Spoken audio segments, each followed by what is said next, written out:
قال النبی صلی اللہ علیہ وآلہ وسلم اذا كان اليوم القيامة ماج الناس بعضهم في بعض فيأتون آدم علیہ السلام فيقولون اشفع لنا إلى ربك ويقول لست لها ولكن عليكم بإبراهيم فإنه خليل الرحمن۔ اللہ رب العزت کے حبیب صلی اللہ تعالیٰ علیہ وآلہ وسلم نے ارشاد فرمایا کہ قیامت کا دن ہوگا کہ لوگ سمندر کی موجوں کی طرح بے قرار اور بے چین ہوں گے اور وہ اپنے رب العالمین کو پکار رہے ہوں گے، مگر اللہ رب العزت اس وقت اپنی جباریت اور قہریت کے عروج کا اظہار فرما رہا ہوگا اور کسی کی رب تعالیٰ کی بارگاہ میں کچھ سنوائی نہ ہوگی۔ تو اس عالم میں، بے چینی میں اور اس بے قراری کے عالم میں اور اس درد بھری عذاب میں مبتلا ساری کائنات انسانی سیدنا آدم علیہ السلام کی بارگاہ میں حاضر ہوگی۔ اس حدیث مقدسہ کو امام بخاری رحمۃ اللہ تعالی نے بھی روایت کیا، امام مسلم رحمۃ اللہ تعالی علیہ نے بھی روایت کیا اور دیگر محدثین نے سیاست میں یہ حدیث پاک روشن اور درخشاں ستارے کی طرح چمک رہی ہے۔ اب یہ حدیث مبارکہ آپ نے بارہا علماء کرام سے سنی، آج ہم اس کے چند اہم نکات دوبارہ ذہن نشین کریں گے کہ کس طرح سے اللہ رب العزت نے اپنے حبیب علیہ الصلوۃ والسلام کو اپنی توحید اور اپنی اس دین کا معیار قرار دیا۔ یہ ساری کائنات انسانی رب رب پکار رہی ہے۔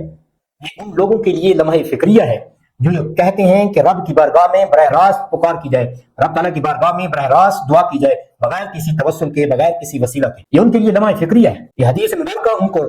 جھنجھوڑ کر ایمان کی طرف لے کر آ رہے ہیں۔ اب وہ جب یہ دیکھیں گے کہ اتنا عرصہ بیت چکا، ہم رب رب پکار رہے ہیں مگر رب کی بارگاہ میں ہماری سنوائی نہیں ہو رہی، تو اس لیے وہ حضرت آدم علیہ السلام کے پاس جائیں گے۔ جب آدم علیہ السلام کے پاس گئے، ان کی مدح سرائی کی کہ آپ ابو البشر ہیں، آپ کو اللہ تعالیٰ نے خلیفہ بنایا، آپ مسجود ملائکہ ہیں، اس طرح کے اور توصیفی کلمات سن کر حضرت آدم علیہ السلام بھی ارشاد فرمائیں گے کہ میں اس مقام کا اہل نہیں ہوں، آپ کسی اور کے پاس جائیں۔ یہاں پر کچھ لوگ اعتراض کرتے ہیں کہ حضرت آدم علیہ السلام کو اپنے اس دانہ کھانے کی غلطی کا یا خطا کا جو ہے وہ اس کو یاد کروائیں گے اور اس کو عرض کریں گے، تو اس طرح سے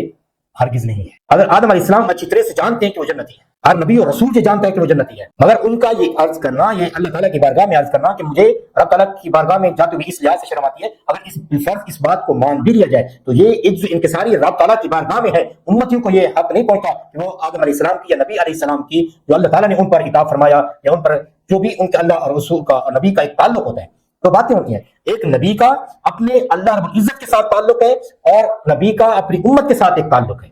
نبی اپنی امت کے ساتھ تعلق میں کبھی بھی خطا نہیں کرتے، یہ بات ہمارے ذہن نشین رہنی چاہیے۔ پھر اللہ اور رسول کے درمیان میں یا اللہ اور نبی کے درمیان میں جو مکالمہ ہوتا ہے، جو بات چیت ہوتی ہے، اس میں امتی کو یہ جرت نہیں ہونی چاہیے، اللہ کے کسی بندے کو اور نبی کے کسی امتی کو یہ جرت نہیں ہونی چاہیے جو اللہ اور رسول کے درمیان میں یا اللہ اور نبی کے تعلق کے درمیان میں یا وہ محبت کا ہو یا اطاعت کا ہو، اس میں چونچرا کرے۔ اور آپ یہ بات ذہن نشین رکھیں، حضرت آدم علیہ السلام کی اگر آپ کو خطا پر بھی اگر وہ لفظ استعمال کرتے ہیں، آپ استعمال کر سکتے ہیں، آپ کا اپنا ایک اپنا منہج ہے، آپ کریں۔ اگر اس خطا کو بھی مد نظر رکھیں تو حضور والا ان کی خطا میں بھی اتنا اجر و ثواب ہے کہ تمام ملائکہ اور غیر نبی انسان مل کر بھی اس خطا کے اجر و ثواب کو نہیں پہنچ سکتی، اس کی حکمتوں کو اور اس کی حکمتوں کے راز کو حاصل نہیں کر سکتے۔ تب بھی وہ مسجود ملائکہ تھے، تب بھی وہ خطا پر اگر آپ سمجھتے تھے تب بھی وہ مسجود ملائکہ تھے، اللہ رب العزت کی بارگاہ میں اس وقت بھی وہ ملائکہ سے افضل تھے، معزول نہ ہوئے۔ بشرط اس کے برعکس شیطان کو معزول کیا گیا، وہ اس کو رادائے بارگاہ کیا وہ مردود قرار پایا۔ تو آپ اس تعلق اور فرق کو سمجھے تو صحیح، آپ کس طرح سے بات کر رہے ہیں۔ تو یہ ان کا اپنے رب کے ساتھ ایک تعلق ہے، امتی کو اس بات میں چوچرا کرنے کی جرت نہیں ہونی چاہیے۔ اس لیے حضرت آدم علیہ السلام کی جو تعلق ہے تو پھر وہ کہیں گے آپ حضرت ابراہیم علیہ السلام کے پاس جائیں، لیکن بخاری شریف میں جو حدیث بات میں عرض کر رہا ہوں اس میں اس طرح کی بات نہیں۔ جب وہ حضرت ابراہیم علیہ السلام کے پاس گئے تو حضرت ابراہیم علیہ السلام تو بہت بڑے موائد تھے، یہ حضرت آدم علیہ السلام یہ ارشاد فرماتے ہیں کہ لوگوں تمہیں کیا ہو گیا ہے کہ دنیا میں ہم تمہیں سمجھا کر آئے تھے کہ اللہ تعالیٰ کی بارگاہ میں دعا کرنی ہے، اللہ تعالیٰ کو براہ راست پکارنا ہے، آج تم میرے در پر آ گئے ہو، پھر حضرت ابراہیم علیہ السلام کے پاس چلے بھیج رہے ہیں، تو اس بات کی روشن بیان دلیل ہے کہ توسل کرنا انبیاء کرام علیہ السلام کی سنت مبارک، یہ ان کا منہج ہے۔ جب وہ پہنچ گئے، جب یہ لوگ پہنچ گئے تو حضرت آدم علیہ السلام ان کو واپس بھیج دیتے، حضرت ابراہیم علیہ السلام ان کو واپس بھیج دیتے کہ لوگوں تم کیا کر رہے ہو، کیوں اللہ تعالیٰ کی بارگاہ میں براہ راست نہیں پکارتے، رب کی بارگاہ یہاں پر ہے، اس دنیا میں بھی تم اس طرح کا توسل کرتے رہے، کبھی اس دربار پر جا رہے ہو، کبھی دربار نبی میں آ رہے ہو، کبھی دربار ولی پر جا رہے ہو، آج پھر دربار نبی اور رسول کی بارگاہ میں آ رہے ہو۔ تمہیں سمجھایا تھا کہ تم اللہ تعالیٰ کی بارگاہ میں براہ راست توسل کرو، براہ راست رب کی تعالیٰ کی بارگاہ کے ساتھ بارگاہ میں تمسک کرو اور سرخری اور شرف بازیابی حاصل کرنے کی کوشش کرو، مگر کسی نبی اور رسول نے یہ نہیں فرمایا۔ میں مختصر عرض کر رہا ہوں، یہ حدیث مبارکہ آپ اہل علم ہیں، آپ نے بارہا سنی، مگر یہاں پر بھی ایک غلط طرز استدلال اختیار کیا جاتا ہے کہ وہاں پر توسل جائز ہوگا، یہاں پر نہیں ہوگا۔ عزیزان گرامی، یہ بھی ایک غلط طرز استدلال ہے۔ عقائد تبدیل نہیں ہوا کرتے، ایمانیات میں تبدیلی نہیں آیا کرتی۔ جو عقائد حضرت آدم علیہ السلام سے پہلے تھے وہ آدم علیہ السلام سے پہلے تھے، وہ بھی آدم علیہ السلام کے بعد بھی وہی رہے، حضرت آدم علیہ السلام کے بعد اس دھرتی پر جنم پر بھی وہی رہے، اور جب آخری فرد مومن یا آخری فرد بشر اس دھرتی سے ختم ہوگا اور قیامت برپا ہوگی، تب بھی ایمانیات کے اصول و ضوابط وہی رہیں گے، عقائد وہی رہیں گے، اور جب جنتی جا چکیں گے اور جہنمی جنت میں رسید کر دیے جائیں گے، تب بھی عقائد وہی رہیں گے۔ ایسا نہیں ہو سکتا کہ آدم علیہ السلام سے پہلے تو شرک تھا، اس جہان میں تو شرک ہو، اگلے جہان میں جا کر یہ توحید بن جائے، ایسا نہیں ہو سکتا۔ اگر اس وقت بھی شرک تھا تو آج بھی شرک ہے، اور قیامت کے بعد بھی شرک ہوگا۔ عبادت اللہ تعالیٰ کے سوا کسی کی جائز، وہی مستحق ہے کی عبادت۔ اب ایسا ہو سکتا ہے کہ قیامت کے دن کسی اور کی عبادت جائز ہو جائے، حضور علیہ السلام کی عبادت جائز ہو جائے، معاذ اللہ استغفر اللہ، ایسا ہرگز نہیں ہو سکتا۔ عبادت صرف مولا کریم، کسی اور کی عبادت کریں گے تو وہ شرک قرار پائے گی۔ وہ حضرت آدم علیہ السلام سے پہلے بھی شرک تھی، حضرت آدم علیہ السلام کے بعد بھی شرک ہے، اور قیامت تک شرک ہے، اور قیامت کے بعد بھی اللہ تعالیٰ کے سوا کسی اور کی عبادت کرنا یہ شرک قرار پائے گا۔ اگر عقیدہ توسل حضرت آدم علیہ السلام سے پہلے شرک تھا یا اس دنیا میں شرک ہے، تو قیامت کے دن بھی شرک ہوگا۔ ایسا ہرگز نہیں ہے کہ یہ وہاں پر جا کر توحید بن جائے، ایسا بالکل نہیں ہو سکتا۔ عقائد تبدیل نہیں ہوا کرتے۔ تو یہ ازل من الشمس ہے، توسل کرنا، یہ انبیاء کرام علیہ السلام کا منہج ہے، ان کی تعلیمات میں یہ شامل ہے۔ اس لیے کسی نبی اور رسول نے ان کو واپس نہیں بھیجا، فرمایا تم میرے پاس آ گئے ہو، مگر میں یہ سمجھتا ہوں کہ میں اس لائق نہیں ہوں کہ اس مقام پر جا کر رب کی بارگاہ میں جا کر رب کی جباریت کو، قہریت کو ٹھنڈا کر سکوں۔ فرمایا تم اور نبی کے پاس جاؤ، موسیٰ علیہ السلام کے پاس جاؤ۔ موسیٰ علیہ السلام فرمائیں گے اسی طرح سے 1,24,000 انبیاء کرام علیہ السلام سے ہوتے ہوئے بارگاہ عیسیٰ علیہ السلام میں ان کی رسائی ہوگی، وہ پہنچیں گے۔ اب آپ ذرا یہ سوچیں کہ اتنے سارے انبیاء کرام علیہ السلام سے وہ گزر کر آئے، 1,24,000 کم و بیش انبیاء کرام علیہ السلام سے کسی نے بھی توسل کا انکار نہیں کیا۔ اب تو براہ راست رب کی بارگاہ سامنے تھی، اس وقت تو کوئی فرقہ واریت بھی نہیں تھی، بلکہ یہودی اور عیسائی بھی مومن اور موحد بنے کھڑے ہوتے، ان کو بھی پتہ چل جاتا ہے کہ اسلام کیا ہے۔ حضرت آدم علیہ السلام کی امتیوں سے لے کر حضور علیہ السلام کی امتیوں تک سب کے سامنے جو دین حق واضح اور روشن ہو کر سامنے تھا، کوئی کافر مشرک نہ تھا، کوئی یہودی عیسائی نہ تھا، سب کے سب مسلمان اور موحد بن کر رب کی بارگاہ میں اور اس وقت سامنے ہوں گے، مگر کسی کے رب کی بارگاہ میں رسائی نہیں ہو رہی۔ حضرت عیسیٰ علیہ السلام کے پاس جب آئے، حضرت عیسیٰ علیہ السلام نے ان کو جب لکھا تو ارشاد فرمائیں گے کہ لوگوں تم کہاں مارے پھر رہے ہو؟ میں نے تمہیں اس دنیا میں بھی بتایا تھا کہ یہ مقام محمود ہے، یہ مقام رسول عربی نبی آخر الزمان کا مقام ہے، جو تمہیں رب کی بارگاہ میں سرخری دلوا سکتے ہیں، شرف بازیابی دلوا سکتے ہیں، رب کی بارگاہ میں رسائی تمہیں عطا کروا سکتے ہیں، یہ تو ان کا مقام ہے۔ تو حضرت عیسیٰ علیہ السلام تمام انسانوں کو لے کر حضور کی بارگاہ رسالت مآب میں حاضر ہیں۔ یہ حدیث مبارکہ آپ نے بارہا سنی۔ اب یہاں پر جو بات سمجھنے کی ہے اور اپنے ایمان کو مضبوط کرنے کی ہے، وہ یہ ہے کہ اتنی انبیاء کرام علیہ السلام سے آج یہ آپ حدیث مبارکہ پڑھ رہے ہیں، اس وقت آپ کو کیا ہو جائے گا، مجھے کیا ہو جائے گا۔ 14 صدیوں کے بعد ہر ممبر پر آپ نے سنی، ہر محفل میں آپ سنتے ہیں حضور علیہ السلام کی حدیث مبارکہ ہے، اس وقت کیا ہو جائے گا، کسی کو کیوں یاد نہیں آئے گی؟ وہ براہ راست حضور کی بارگاہ میں آ جاتے تو یہ مسئلہ حل ہو جاتا۔ 1,24,000 انبیاء کرام علیہ السلام کے دروں سے نامراد اور لوٹا کر حضور کی بارگاہ میں ان کو پیش کرنا، یہ کس طرح سے، اس کے اندر حکمت کیا ہے، اس کے اندر راز کیا ہے؟ اس وقت اللہ رب العزت نے سب کے ذہنوں سے یہ معاف کر دینا ہے۔ یہ بخاری شریف کی حدیث، مسلم شریف کی حدیث کسی کے ذہن میں بھی نہیں آئے گی تو براہ راست حضور کی بارگاہ میں پہنچ جائے۔ اللہ تعالیٰ ان لوگوں کو بتانا چاہتا ہے کہ میرے نبی کا مقام کتنا بلند ہے کہ تم میری بارگاہ میں رسائی حاصل نہیں کر سکتے۔ تمام انبیاء کرام علیہ السلام سے تمہیں گزار کر در رسول پر لا رہا ہوں، اپنے نبی کے در پر لا رہا ہوں، تاکہ تم جب جنت میں پہنچو تو تمہارے دل میں یہ خیال پیدا نہ ہو کہ اگر ہم حضرت ابراہیم علیہ السلام کے پاس چلے جاتے تب بھی رب کی بارگاہ میں سرخری ہو جاتی، حضرت آدم علیہ السلام کے پاس چلے جاتے، حضرت موسیٰ علیہ السلام کے پاس چلے جاتے، حضرت عیسیٰ علیہ السلام کے پاس چلے جاتے، حضرت نوح علیہ السلام کے پاس چلے جاتے، حضرت ادریس علیہ السلام کے پاس چلے جاتے، ان انبیاء کرام علیہ السلام کے پاس بھی چلے جاتے، وہ بھی ہمیں رب کی بارگاہ میں پیش کر دیتے تو رب کی بارگاہ میں شرف یابی نصیب ہو جاتا، رسائی نصیب ہو جاتی۔ ہم تمام انبیاء کرام رسول اعظام کے دروں سے نامراد لوٹا کر حضور کی بارگاہ میں پیش کرنے کا مقصد فقط یہ تھا کہ جب تم جنت میں پہنچو تو تمہیں پتہ ہونا چاہیے کہ تم جنت میں اللہ کے فضل سے پہنچے ہو، نبی کی شفاعت سے جنت میں داخل۔ یہ مقام نبوت ہے، یہ مقام رسالت ہے۔ اللہ تعالیٰ لوگوں کو یہ بتانا چاہتا ہے اتنے دروں سے نامراد لوٹا کر در رسول پر اتنا جھکا دیا، اور آقا علیہ السلام کی عظمتوں اور ان کی رفتوں پر لاکھوں کروڑوں اربوں سلام ہوں۔ حضور علیہ السلام ارشاد فرماتے ہیں کہ یہ جب سب کائنات انسانی برہنہ میری بارگاہ میں پیش ہوں گی، میری بارگاہ میں جب بارگاہ انسانت میں حاضر ہوں گی کہ سب کے سب میری بارگاہ میں کھڑے ہوں گے،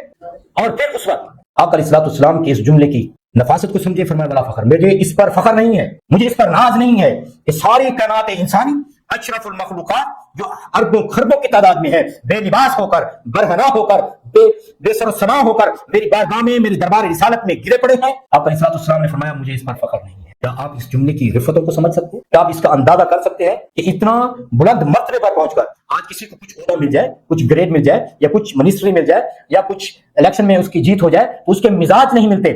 مبارکبادیوں کا ایک سلسلہ طویل سلسلہ جاری ہو جاتا ہے، ان کے مزاج نہیں ملتے۔ آقا علیہ السلام کی بارگاہ میں رب کی اشرف المخلوقات آپ کی بارگاہ میں جھکی ہوئی ہے، سر جھکائے کھڑی ہوئی ہے، بے سر و سمانی کے عالم میں آپ کو پکار رہی ہے۔ حضور فرماتے ہیں مجھے اس کے لیے فخر نہیں، اس پر کوئی فخر نہیں ہے۔ اس جملے کی نفاست کو سمجھے، یہ جملہ اتنا نفیس ہے کہ حضور علیہ الصلوۃ والسلام کے لیے یقیناً یہ فخر کی بات نہیں ہے، بلکہ فخر کی بات آدم انسانی کے لیے ہے، یہ آدمیت کے لیے ہے، یہ کائنات انسانی کے لیے ہے کہ انہیں بارگاہ رسالت میں شرف بازیابی نصیب ہو گیا ہے، انہیں قدمین رسول میں رسائی نصیب ہو گئی ہے۔ یہ تو شرف انسانیت کے لیے فخر کی بات ہے، حضور کے لیے فخر کی بات نہیں۔ یعنی امتیوں کے لیے فخر کی بات یہ ہے کہ انہیں دربار رسالت میں رسائی نصیب ہو جائے، شرف بازیابی نصیب ہو جائے۔ اور حضور کی معراج کیا ہوتی ہے، یا حضور کا مقام کتنا بلند ہوتا ہے؟ یعنی انسانوں کی معراج، امتیوں کی معراج یہ ہے کہ وہ حضور کے قدموں تک پہنچے، رسول کے قدموں تک پہنچے، اپنے نبی کی بارگاہ میں قدمین طیبین میں حاضری ان کو نصیب ہو جائے، یہ ان کی معراج ہے۔ اور حضور کی معراج کیا ہے؟ حضور علیہ الصلوۃ والسلام ارشاد فرماتے ہیں جب یہ ساری کائنات انسانی میرے قدموں میں ڈھیر ہو کر گری پڑی ہوگی تو اس وقت میں اپنی معراج پر پہنچوں گا،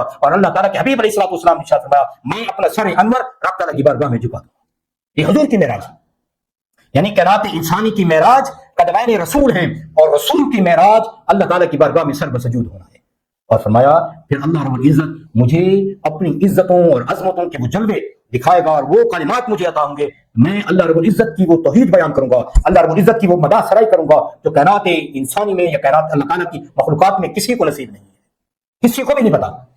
میں وہ اللہ تعالیٰ کی توحید بیان کروں گا، اللہ تعالیٰ کی عظمتوں اور عفتوں کو بیان کروں گا، اللہ تعالیٰ کی وہ حمد و ثنا بیان کروں گا جو کسی کے حصے میں آج تک نہیں آئی۔ پھر اللہ رب العزت ارشاد فرمائے گا یا محمد صلی اللہ تعالیٰ علیہ وسلم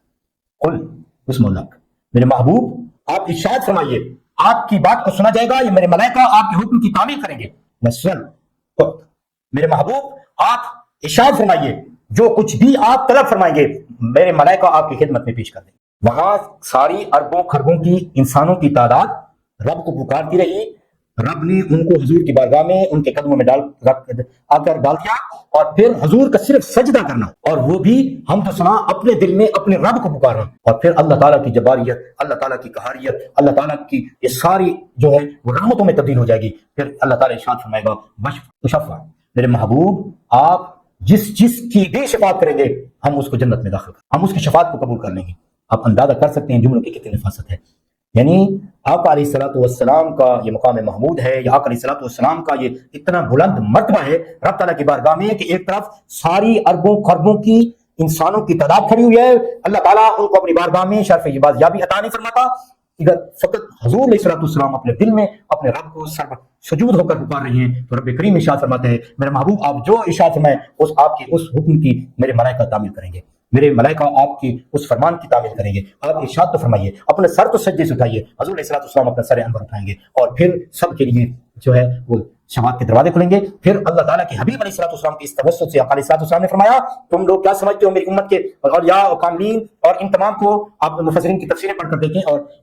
محدثین شارحین کی احادیث مبارکہ کی شروعات پڑھ کر دیکھیں تو آپ کو پتہ چلے گا کہ آقا علیہ الصلوۃ والسلام کے فرمان ارشادات میں ایک بچہ جو ماں کے پیٹ سے نومولود بچہ، ایک ماں کا، دو ماں کا یا چھوٹا سا بچہ پیدا ہوا اور اس میں روح پھونکی جا چکی تھی اور وہ مردہ پیدا ہوا، وہ بھی رب تعالیٰ کی بارگاہ میں شفاعت کرے گا کہ میرے جہنمی ماں باپ کو میرے ساتھ جنت میں داخل۔ یہ حضور علیہ الصلوۃ والسلام کی شفاعت کا توسط ہوگا، آقا علیہ الصلوۃ والسلام کی محبت ہوگی، آقا علیہ الصلوۃ والسلام کے یہ مقام رفعت ہے کہ آقا علیہ الصلوۃ والسلام کی امت کے وہ بچے جو اس دنیا میں شعور کی سن شعور کو پہنچنے سے پہلے ہی اس جہان سے رخصت ہو گئے، وہ بھی شفاعت کا حق حاصل کریں گے۔ آپ اندازہ کر سکتے ہیں جس نبی کی امت کے چھوٹے چھوٹے بچوں کا یہ حال ہو، آپ اندازہ کر سکتے ہیں سرکار کا عالم کیا ہوگا، آقا علیہ الصلوۃ والسلام کی مقام محمود کی کیا رفتیں ہوں گی، کیا عزتیں اور عظمتیں ہوں گی۔ تو عرض کرنے کا مقصد یہ ہے کہ اہل سنت کے علماء اس نفس نفسی کے دور میں بھی عشق رسول کی شمع جلائے ہیں۔ خدا را اپنے ہوش کی ناخن لیں اور ہمارے حق کو پہچانیں اور یہ سبق اور درس لیں کہ اگر کسی بھی عالم دین کو یا کسی بھی محفل میں جاتے ہوئے آپ کے عشق رسول میں کمی ہو رہی ہو، خدا کے واسطے اس کو چھوڑ دیں، اور کسی محفل میں جا کر آپ کے دل میں اپنے رسول کے ساتھ محبت کا جذبہ ابھر رہا ہو اور محبت میں اضافہ ہو رہا ہو، اس کے دامن کو تھام لیں، اور قیامت کے دن شفاعت رسول کے بغیر اللہ تعالیٰ کا فضل کبھی نصیب نہیں ہوگا۔ اللہ تعالیٰ کے فضل کی سب سے پہلی اور آخری دلیل آقا علیہ الصلوۃ والسلام کے ساتھ والہانہ محبت، والہانہ عشق، آقا علیہ الصلوۃ والسلام کی اتباع اور آقا علیہ الصلوۃ والسلام کی اطاعت ہی ہے۔ اللہ رب العزت سے دعا ہے کہ اللہ تعالیٰ اپنے حبیب علیہ الصلوۃ والسلام کے صدقے ہمیں اپنے نبی علیہ الصلوۃ والسلام کی سچی محبت، سچا عشق میں رحمت فرمائے۔ بیان عشق رسول ہے جہاں تک پہنچے۔